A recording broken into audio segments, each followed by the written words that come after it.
Friends, welcome to the BRBL one-liner with MCQs part 2 lecture. So this is continuation of our BRBL crash course program, which we have already launched day before yesterday. So this is our second day of BRBL one-liner, and we will continue from where we have left in the yesterday session.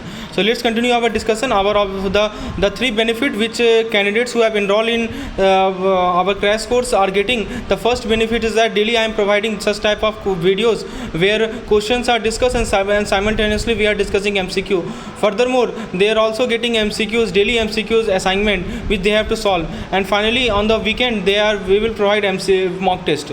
So all these three benefits which we are providing through this crash course program. Now let's continue our discussion. The first point is safeguard the interest of depositor.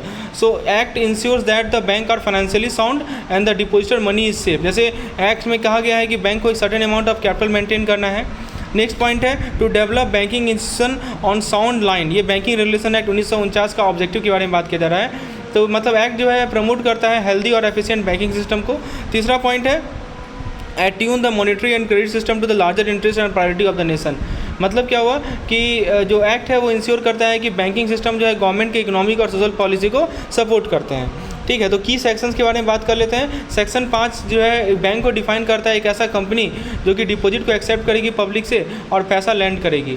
ठीक है, section 6 जो है वो define करता है कि specific type of business activity जो कि जिसमें बैंक इंगेज हो सकती है. जैसे बैंक जो है लैंड कर सकती है मनी को, या डिपॉजिट एक्सेप्ट कर सकती है, सिक्योरिटीज़ में इन्वेस्ट कर सकती है. सेक्शन नंबर 7 क्या करता है दोस्तों? सेक्शन नंबर 7 में कहा गया है कि protect consumer from being misled by companies that are not actually bank. Section 8 में कहा गया है कि prevent bank from taking too much risk to protect depositor money. ज़्यादा रिस्क नहीं लेना है, ये सेक्शन 8 में कहा गया है. सेक्शन 9 में कहा गया है कि बैंक को जो है किसी नॉन बैंकिंग एसेट को डिस्पोज ऑफ कर देना है जो कि वो खरीदे हुए हैं. Right, so please remember this is section number 9. Section number 10 भी क्या कहता है कि बैंकिंग कंपनीज़ को एक्सपीरियंस और क्वालिफाइड प्रोफेशनल के द्वारा मैनेज किया जाता है. तो ये सब पॉइंट को ध्यान रखना है. अब हम लोग कुछ क्वेश्चन कर लेते हैं. Which of the following is not an objective of banking regulation act. पहला है कि to protect the depositor, to develop sound banking institution, to align the monetary and credit system with the national interest and to maximise the profit of banking company. तो दोस्तों ये profit maximisation वाला जो part है ना, ये हमारा banking regulation act का मेन ऑब्जेक्टिव नहीं है. So option number D is correct. दोस्तों नेक्स्ट क्वेश्चन है कि what is the definition of bank under the banking regulation act. तो बैंक का डेफिनेशन क्या है? Any company that accept deposit from the public and lend money, any company that is licensed by the Reserve Bank of India to carry on banking business, any company that is incorporated under the Companies Act 1956 and has the word bank in its name, all of the above. तो दोस्तों bank का definition क्या है कि ऐसा कोई भी company जिसको आरबीआई से लाइसेंस मिली हो कि वह बैंकिंग बिजनेस को कैरी ऑन कर सकता है, उसे हम लोग बैंकिंग कंपनी कहते हैं. दोस्तों फिर नेक्स्ट क्वेश्चन है, इनमें से कौन सा बिजनेस एक्टिविटी है जो कि बैंक अंडरटेक कर सकती है under the banking regulation act? Accepting deposit from public, lending money, trading in security and providing insurance service. तो क्या नहीं कर सकती, ये सवाल है. तो डिपॉजिट एक्सेप्ट कर सकती है, पैसा लैंड कर सकती है, सिक्योरिटीज़ में ट्रेड कर सकती है, लेकिन इंश्योरेंस सर्विस प्रोवाइड करना this not a activity that bank can undertake. Next question है दोस्तों, which of the following company is permitted to use the word bank in its name? Option A company that provide investment banking service, company that provide financial advisory service. Option C is company that provide payment processing service. Only banking company are permitted to use the word bank in their name. बिल्कुल सही जवाब है कि banking company को ही permission दिया गया है कि वो बैंक वर्ड को यूज करेंगे अपने नाम में. नेक्स्ट क्वेश्चन है कि इनमें से कौन सा किस एक्टिविटी को प्रोहिबिट किया गया है बैंकों के लिए बैंकिंग रेगुलेशन एक्ट 1949 के अंदर? बताइए. Buying and selling government security, buying and selling company share, buying and selling foreign currency, all of the above. तो दोस्तों बताइए कि किस एक्टिविटी को प्रोहिबिट किया गया है for bank under the banking regulation act? तो दोस्तों गवर्नमेंट सिक्योरिटी को खरीदा बेचा जा सकता है, कंपनीज के शेयर को खरीदा बेचा जा सकता है. सही जवाब है दोस्तों ऑल ऑफ द अबव. ये सभी चीज़ प्रोहिबिट किए गए हैं. तो ये हमारा कौन सा सेक्शन है? सेक्शन नंबर 8 है. सेक्शन नंबर 9 का MCQ कर लेते हैं. इनमें से कौन सा एक तरीका नहीं है जिससे बैंक अपने नॉन बैंकिंग एसेट को डिस्पोज ऑफ कर सकती है? पहला ऑप्शन कर रहा है कि एसेट को थर्ड पार्टी को बेच देना. दूसरा ऑप्शन कर रहा है कि एसेट को ट्रांसफ़र कर देना किसी सब्सिडरी कंपनी को. तीसरा ऑप्शन कर रहा है कि जो हमारा एसेट का वैल्यू है उसे राइटिंग डाउन कर देना उसके बुक पे. और चौथा ऑप्शन है कि एसेट को बुक पे रखना और ये होप करना कि वो अपने वैल्यू में अप्रिसिएट होंगे. तो बताइए कौन सा तरीका नहीं है जिससे बैंक अपने नॉन बैंकिंग एसेट को डिस्पोज कर सकती है? तो ऑप्शन नंबर डी है कि एसेट को बुक पे रखना और ये होप करना कि वो अपने वैल्यू में अप्रिसिएट करेंगे. So this is not a way that bank can dispose of non banking asset. दोस्तों नेक्स्ट सवाल है होल टाइम चेयरमैन क्या होता है। एक चेयरमैन जिसको बैंक फुल टाइम के दौरान एम्प्लॉय किया गया हो, एक चेयरमैन जिसको बैंक फुल टाइम के दौरान एम्प्लॉय नहीं किया गया हो, एक चेयरमैन जो कि एम्प्लॉय नहीं किया गया हो बैंक के दौरान लेकिन रिस्पॉन्सिबिलिटी है कि वो मॉनिटर करेगा बैंक बोर्ड ऑफ डायरेक्टर के परफॉर्मेंस को, और एक चेयरमैन जो कि एम्प्लॉय किया गया हो बैंक के दौरान लेकिन इन्वॉल्व नहीं होता है day to day management of the bank में। तो दोस्तों होल टाइम चेयरमैन किसे कहते हैं, वैसे एक ऐसा चेयरमैन जो कि एम्प्लॉयड किया गया है बैंक के द्वारा फुल टाइम, उसे होल टाइम चेयरमैन कहते हैं।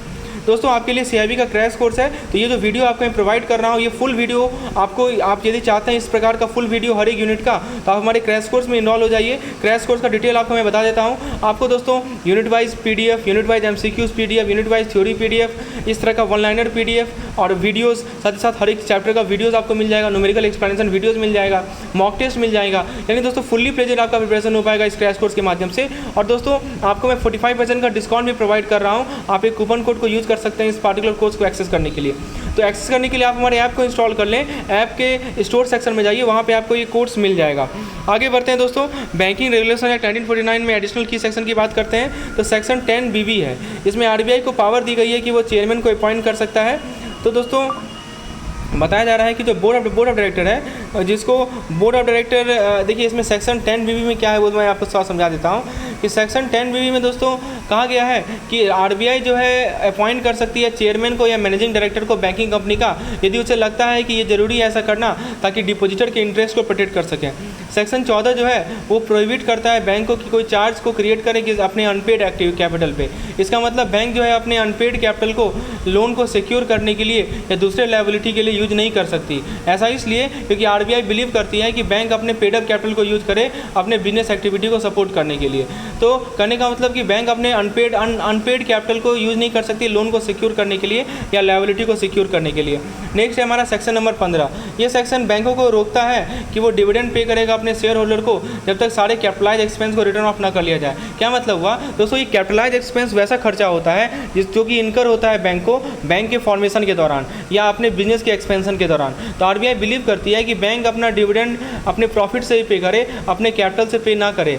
नेक्स्ट है हमारा सेक्शन नंबर 16। यहाँ पे दोस्तों बताया जा रहा है कि बैंक को ये जो पार्टिकुलर सेक्शन है ये बैंक को प्रोहिबिट करता है, रोकता है कि कॉमन डायरेक्टर हो दूसरे बैंक के साथ या दूसरे तरह के कंपनी के साथ। सेक्शन नंबर 17 पे कहा गया है कि बैंक को एक रिजर्व फंड क्रिएट करना है। रिजर्व फंड एक पूल ऑफ मनी होता है जो कि अलग से रखा जाता है ताकि जो हमारे लॉसेज हैं या जो अनएक्सपेक्टेड एक्सपेंसेज हैं उसको हम लोग कवर कर सकें।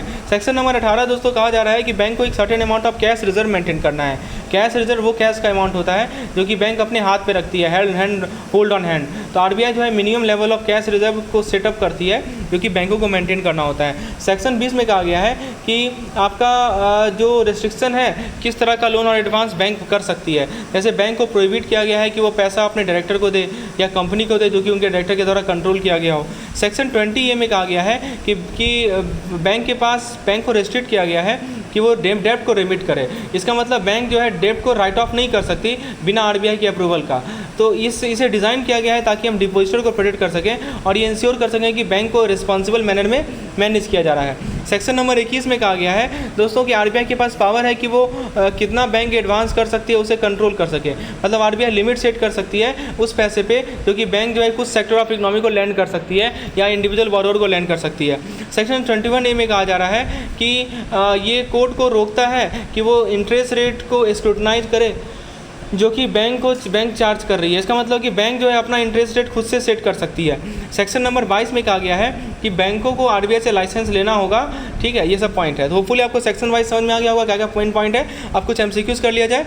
तो दोस्तों ये हमारा फ्री कंटेंट इतना ही है, बाकी का जो चीज़ है वो पेड कंटेंट है। If you want to access the rich type of content then please enroll in our course. The course link is provided in the description section, and if you have any query related to CIB, feel free to WhatsApp me on this particular number. Thank you.